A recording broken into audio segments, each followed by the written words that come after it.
Hey everyone, today we're gonna see how to bypass Mega download limit.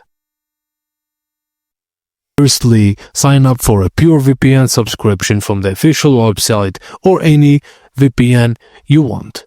Open the VPN app and connect to any server of your choice, then wait for the connection to establish before proceeding. Now go to the Mega website and log into your account. Start downloading files as usual and keep track of your transfer quota, as Mega enforces a daily limit. If you're nearing the limit, follow these steps. Disconnect from PureVPN, close the Mega website or app completely, then reconnect to a different VPN server in the VPN app.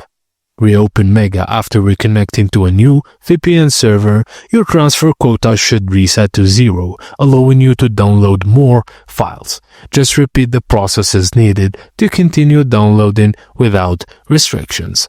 And that's it, guys, as simple as that. Thank you for watching, and please don't forget to like and subscribe for more.